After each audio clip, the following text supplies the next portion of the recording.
Of course, it no longer held any value for him, I thought to myself as I slowly swirled my wine in the crystal glass. The first rays of spring sunlight danced on the glass of Adrian's new girlfriend's shiny white Tesla.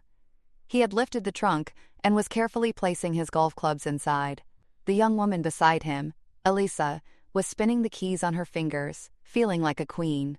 Adrian, on the other hand, had his back to me, preparing to leave the estate that no longer belonged to me. So legally, it's hers now, he said, not even turning his face, as if the home we had lived in for years was just a game board, and the pieces could easily be swapped.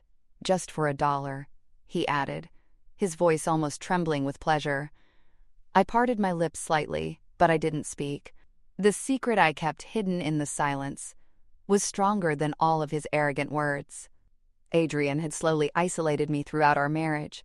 First, he deemed my friends unnecessary, then suggested I quit my job as a gesture. "You don't need to work anymore," he said, as if granting me a huge favor. But back then, I didn't realize that I wasn't leaving behind my independence, but my identity. I had become someone who thought, dressed, and moved the way he wanted me to. Or at least, that's what he thought. But he had forgotten. In that marriage contract, which he thought he had control over, there was one small but golden clause. In case of infidelity, all property would transfer to the other party. Adrian had accepted this clause at the start of our marriage, calling it a romantic detail. "We won't cheat on each other, right, Nina?" he had said. He smiled, and I had said, "No." But back then, neither of us knew how far that smile had reached in preparation. Elisa approached with feigned politeness. "Are you drinking wine at this hour, Nina?" she asked, her face showing fake curiosity. Elisa, in her early 20s, saw herself as Adrian's new chapter. To me, however, she was nothing more than a chess piece. When your husband sells your family home to someone else without telling you, "Is it really the time for wine?" I said. I raised my glass towards her. In that moment, I didn't listen to my anger, but to my intelligence. Because this battle would be won not by shouting, but with documents, silence, and the right moves. Without looking at me, Adrian said, "We're going to Pebble Shore for the weekend. The moving company will come on Monday. Whatever's left, they'll take." I nodded and took another sip of wine. "I wish you a great vacation," I said, not even looking into his eyes. When their cars disappeared around the bend of the long, tree-lined road, my knees gave way. I sank down onto the old stone stairs and looked around. This estate, once filled with memories, was no longer his prison. It was my battleground. I thought back to the day I first met Adrian, at a university charity event, when he smiled at me and said, "Everyone is affected by me, but you seem completely unaffected." "Is there a reason I should be?" I had replied. His laugh still echoed in my ears. Back then, I didn't know that laughter hid arrogance. Now I do. I am Nina Weber. Today, I silently watched my husband make the move he thought was his final victory. But neither Elisa nor Adrian knows who the true winner of this game is. This estate is not just made of stone and brick. It will be the foundation of my patience, my intellect, and my future freedom. Because some games are won in silence. The hours after Adrian left felt heavy, like after a funeral. Every sound in the house echoed, and the emptiness reminded me of its presence. But there was something else in that silence. Freedom. For the first time in 15 years, I was alone, and this solitude had transformed from a punishment into a power. My eyes landed on the wedding photo hanging on the living room wall. I had been young and full of hope that day. Beside Adrian, I had believed we were building a future together. But now, I realized, that day, I had locked myself in an invisible golden cage. This house had once seemed like a dream wine cellars, crystal chandeliers, antique furniture imported from England. But over time, each piece had become a part of what had been taken from my freedom. My steps led me to Adrian's study. This room had always been his space. He had always made me ask for permission to enter. But today, there was no one left in this house for me to ask. I lifted the edge of the rug under his desk. Just as I expected, the safe was there. I cracked the code in 3 tries. Adrian was still so arrogant that he had made our anniversary the password. Inside the safe, there were bank statements, some property deeds, and our marriage contract. I flipped through the thick file. The clause Sarah, my college roommate, had underlined years ago was still there. In case of infidelity, all joint property will be transferred to the other spouse. And even more importantly, all of Adrian's family properties were included in that clause. Adrian had presented this clause as a romantic gesture back then. "Look, I promise I'll never cheat on you," he had said. I had smiled at him, but deep down, I knew that he would never want to relinquish all the power. I had wanted to secure my own future. And now, that clause wasn't just a card I held. It was a weapon. That night, I called Sarah. We hadn't spoken in over 10 years. Adrian had told me she was bad for me and had made sure I cut off contact. Sarah's voice on the phone was cautious at first. "Nina, is that you?" "Yeah, I need your help," I said. There was a short silence. Then she said only one thing. "When and where do we meet?" The next morning, we met at a small cafe outside the city. Sarah's eyes filled with tears when she saw me. "Where have you been all these years?" she asked. "I was in his shadow," I said. Sarah looked at me carefully. "But now you're not in the shadow. You're yourself now." I showed her the documents in my hands. Adrian's bank transfers, Elisa's presence in the office, the increasing expenses over the last few months. As Sarah examined the files, her eyes widened. "When we present this in court, Adrian won't have a chance," she said. Then, she suddenly stopped. "Elisa. That last name sounds familiar. Was it Morgan?" "Yes. Why?" Sarah smiled. "She's the niece of Attorney Bennett, who's a partner at the law firm I work at." "You're joking." "No," Sarah said. "And now I have a plan." At that moment, the direction of the game changed completely. We weren't just fighting against Adrian anymore, but also against the false sense of security he had built. I didn't know exactly what role Elisa was playing in all of this, but according to Sarah, her family could be on our side, and that was a trap Adrian had never seen coming. When I returned home, my steps were steadier, my breath calmer. I carefully explored every room, every corner of the mansion. This house was no longer his showcase. It was my battlefield, and I knew every front. Adrian still thought he controlled everything. He thought he had sold the estate to his girlfriend, ruined me, and gained his freedom. But the estate hadn't changed hands the way he thought. What had really changed was me, and I had become a woman he would never recognize. The winner of this battle would not be the silent one, but the one with the best plan. And this time, I was the one making the plan. It had been a week since we started our plan. During the days, I acted as if I were invisible to Adrian, and at night, I meticulously continued our work with Sarah and Attorney Bennett, busy documenting every detail. Adrian was still drunk on his victory. His relationship with Elisa was now almost public, and he saw me as, quote, just an unnecessary detail. He acted as though everything was under his control, but I had so much more. Evidence, patience, and a secret ally, but I didn't know who it was. That morning, as I sipped my coffee in a cafe in a quieter part of town, I was reviewing bank statements. I was meeting Sarah in the afternoon. As I was buried in the papers, a voice interrupted me. "Oat milk latte. Extra hot, light foam." I jumped and looked up. Elisa was there. Her back was to me, but I recognized her voice. She took her coffee, and, as she turned around, we locked eyes. For a brief moment, time stopped. Her initial surprise quickly shifted to a familiar expression. Calculated calmness. She walked toward me. "Nina," she said, her voice neither mocking nor warm. Just clear. "Elisa," I said, quickly gathering my papers. "This neighborhood isn't really your scene," she continued, sitting down at my table. I hadn't invited her, but that didn't seem to matter to her. "I thought it wasn't yours either," I said. She smiled. "On the contrary, I know you better than you think." A chill ran through me. What did she mean? Was this a trap? I stayed silent. "I didn't come here just for coffee," she said. "I needed to talk to you. There's something you don't know that could put you in even more danger if you remain unaware." I furrowed my brows. "What are you talking about?" "I'm Diane's niece," she said finally. "Your former best friend." A cold wave washed over me. Diane, the friend Adrian had cut out of my life, telling me she was... Bad for me. The one he'd made sure I never spoke to again.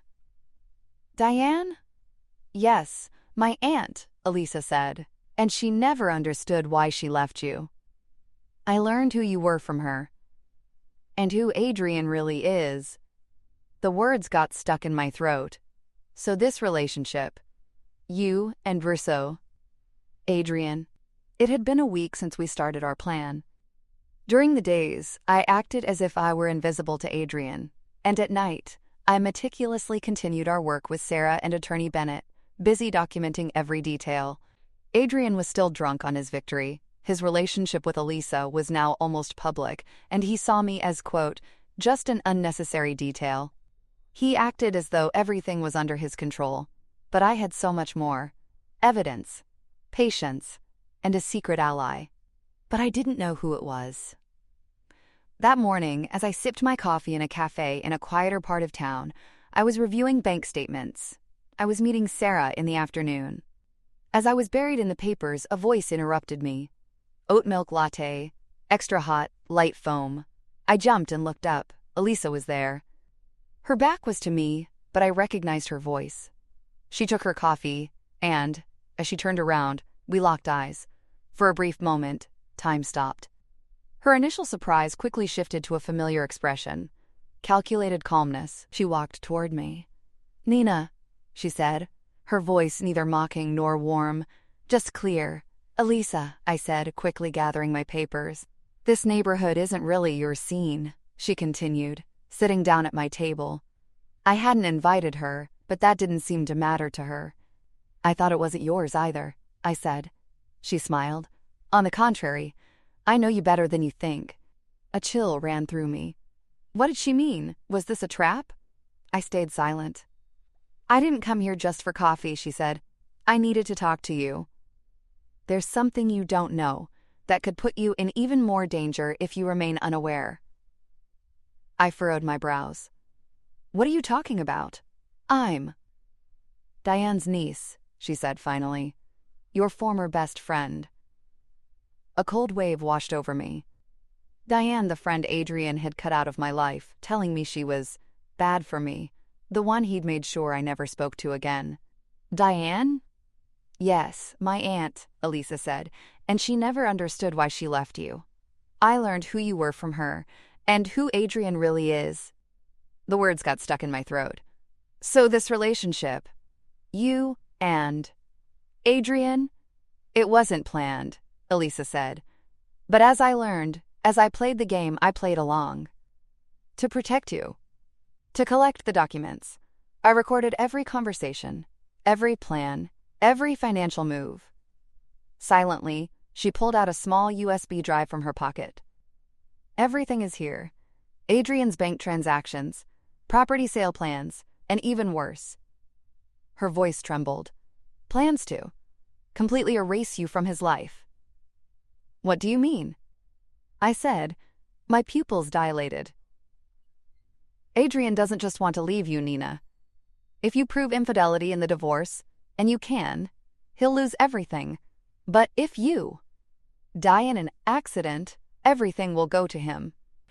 "Don't be ridiculous," I said, but the files in my hands started to tremble.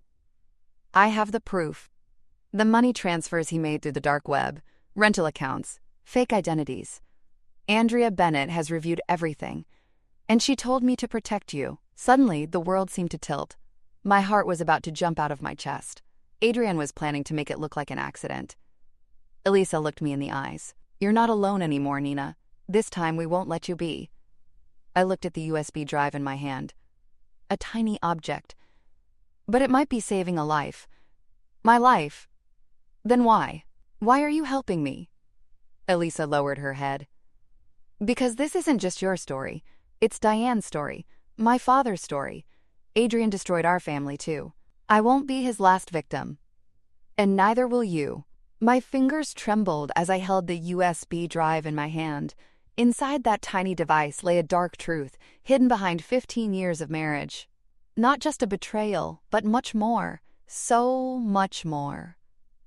Adrian's end, it seemed, wouldn't come in a courtroom, but in a staged accident. Elisa's words echoed in my mind, over and over. If you die, he gets everything. And he's planning it.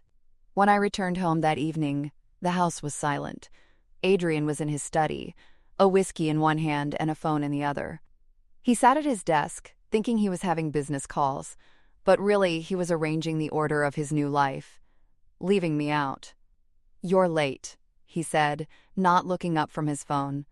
"I went for a walk," I said. "You should be more careful," he added with a grin. Sometimes people disappear so quietly, no one even knows what happened. The threat under his words was so clear and casual that for a moment I tried not to squeeze the coffee cup in my hands. But I managed to smile.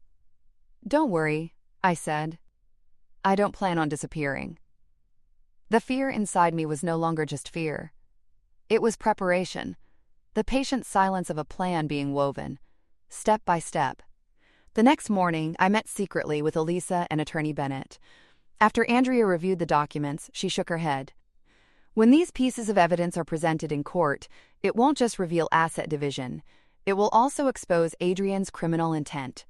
So we can not only divorce him, but also send him to prison?" I asked. Andrea looked at me over her glasses. "With the right moves, yes." That day was long. We arranged every document chronologically. Hotel check-in records, messages Adrian had sent to Elisa, property transfer plans, and most importantly, screenshots of transactions made through the dark web. Adrian's elimination plan was no longer just paranoia. It was cold, hard reality documented on paper. Our plan was clear. We would make Adrian set his own trap. Elisa, in his eyes, was still the loyal lover. Adrian still saw me as the broken, submissive woman. That arrogance of his? That was his greatest weakness. And we were going to use it. I made the first move. That night, when we sat down for dinner, I made an old suggestion. "Maybe we should have a farewell dinner," I said. "One last time, gather our mutual friends, and part ways civilly." His eyes lit up. He saw it as a victory dinner. "I like that you suggested it," he said. "It could be a nice closure." Not a nice closure, I thought.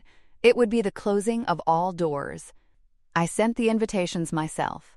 Adrian's business partners, his family, a few old friends, and of course, Elisa. But there were also secret guests from my side. Sarah, Andrea, and a court officer. They would all appear as regular guests, but every document to be signed that night would be a part of the trap. As the dinner night approached, Adrian started to act more relaxed. His touches with Elisa were no longer secret.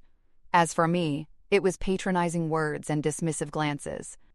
One evening, while looking at my wine glass, he said, "You're so quiet, Nina. I guess you've accepted it." "Sometimes silence is the loudest sound," I said, raising my glass. "What do you call this, then?" "To the betrayal," I said. He laughed. How dramatic. But little did he know, the last laugh would be mine. That evening, I prepared my own meal. I kept the ingredients separate and served the plates differently. Elisa's words were still in my mind. "Maybe he's already started poisoning you slowly." Each bite, each sip, was a carefully watched battlefield. And I was on high alert every second. Finally, the much-anticipated day arrived. The big dinner. The room was sparkling. Crystal candelabras, silver cutlery sets, everything was perfectly arranged, just as Adrian liked it. But under this extravagant table, the cold face of justice was hidden. Elisa arrived late. She wore a red dress. Adrian looked at her with admiration. Guests murmured softly.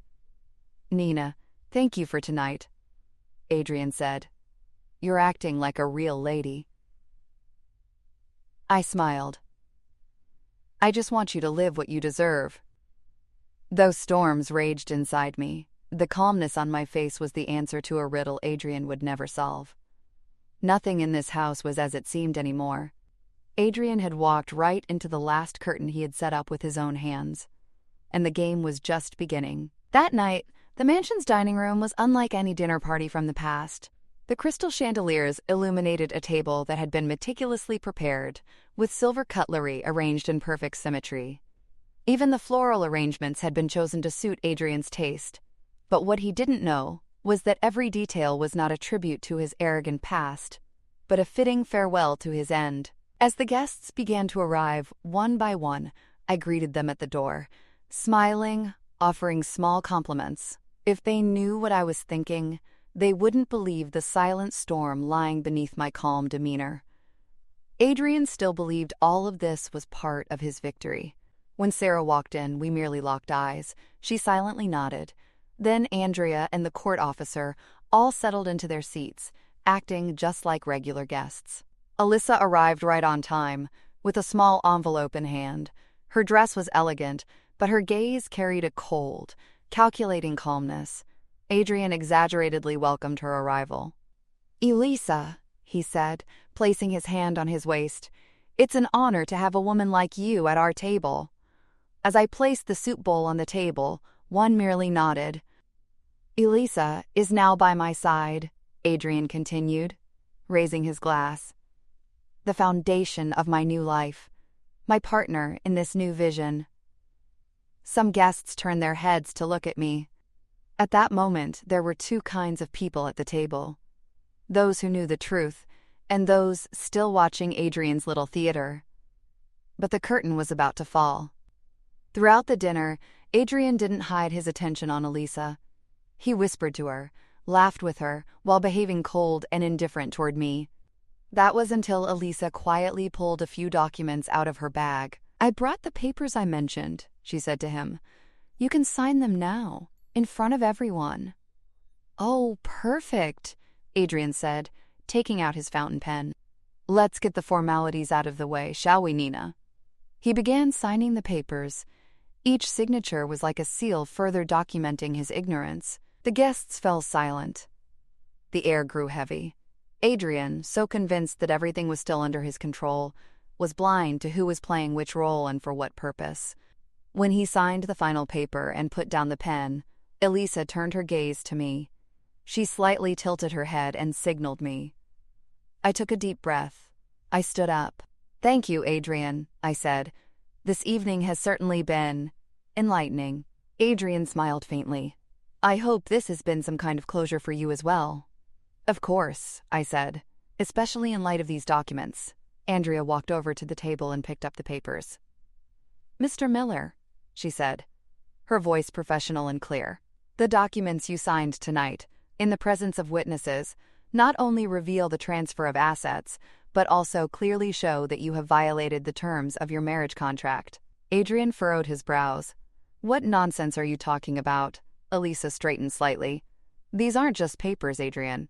These signatures are proof of how you've set your own trap." Andrea continued. "Messages that clearly document your infidelity, hotel records, bank transfers, and the evidence of the assassination attempt you planned against Nina. All of it is here." The silence at the table turned icy. Adrian's face shifted from confusion to disbelief, struggling to comprehend. What are you saying?" Sarah spoke up this time. "Mr. Miller? A comprehensive file is currently being prepared to be presented to court along with these documents. A temporary asset seizure order will be issued."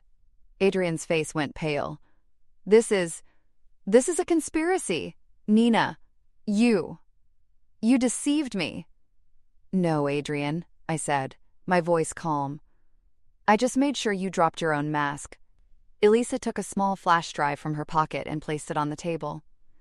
"This is a backup of your messages on your computer, your search for a hitman, the money transfers. It's all recorded. Everything." Adrian stood up, his hands trembling. "You're lying. It's all lies." But at that moment, the court officer stood up. "Mr. Miller, please sit down. A restraining order will be issued against you." I remained standing at the head of the table. That night, I shed the silence armor that had been forced upon me for 15 years. The panic in Adrian's eyes was the echo of the moment he realized he could do nothing anymore. Adrian's imagined victory dinner had now turned into a ceremony of justice, documenting his downfall. For the first time in his life, Adrian realized he had lost control. The witnesses gathered around the table, the documents laid out before him, Andrea's solemn voice, and the cold reality in Elisa's eyes. Each of them was pulling the bricks from the walls of his arrogant world, one by one. And me? I was still standing, still firm. But for the first time, my head was held high. Not out of fear, but out of pride. That night, in the mansion, a silent yet heavy step was taken. Andrea began the necessary procedures for officially presenting the evidence. Sarah and I worked together, finalizing the last details. Elisa, standing tall amidst the ruins Adrian had left behind, was unwavering. The next morning, Adrian left the house to be temporarily detained. A man who had spent years within these stone walls was now leaving with nothing. And that mansion? It was no longer his. The trial lasted for months. But the documents and witnesses we had were so strong that his lawyers began attempts to settle within the first week. Adrian's assets were seized. The infidelity clause in our marriage contract was enforced. The mansion, the bank accounts, investment portfolios, all of it was transferred to me. But most importantly, my freedom was restored. Adrian was sentenced to 8 years in prison for financial crimes. The investigation into the assassination plot was still ongoing. Perhaps he couldn't physically harm me, but the fears he'd carved into my mind and heart over the years, they were another kind of wound. But I no longer carried those wounds. I had transformed them into strength, awareness, and resilience. I didn't empty the mansion, but I transformed it. I turned the old dining room into a reading hall, Adrian's office into a consultation center. With Andrea and Sarah's help, I turned the east wing of the house into a legal aid and financial advisory center for women. The walls Adrian had once used to wield power were now a sanctuary, giving power to others. One day, Elisa came to sit beside me on the veranda. The sun was setting, the sky was ablaze in golden and rose hues. "The verdict came through today," she said. 8 years, for now. I nodded. "It's enough." A moment of silence passed. Then she turned to me. "Have you ever regretted marrying him, Nina?" I thought for a long time. I looked at the red wine in my glass, then out into the distance. "No," I said, "because that marriage took me away from who I was. But it finally reminded me of who I wanted to be. Yes, I lost myself in it. But I was reborn from my ashes." Elisa smiled. "Nice line." "Maybe the red wine's effect," I said with a laugh. She couldn't hold back her laughter either. "By the way," I said, turning to her, "you're no longer the outsider. This house is yours too now. If you want, you can work at our center, supporting young women, listening to their stories." Her eyes welled up. "I would really love that." A year later, we opened the east wing of the mansion under the name Weber Solidarity Center. I gave the opening speech. Sarah, Andrea, Elisa, and even Diane were with me. It felt like a family photo, but this time, the bond between us wasn't born of blood, it was born of experiences. That mansion was no longer a symbol of Adrian's obsession with control, but a house of transformation. As for me, I still sit on that veranda every morning. I silently sip my coffee as the sun rises. Silence is no longer fear. Silence is freedom. And sometimes, I look up at the sky and say to myself, thanks to someone who tried to destroy me, I finally found out who I really am. If this story touched your heart, don't forget to subscribe to our channel and like the video. Let's continue to discover the paths of strength, hope, and justice together in every new story. Share your thoughts with us, because the strongest echo of every story lies in your voice.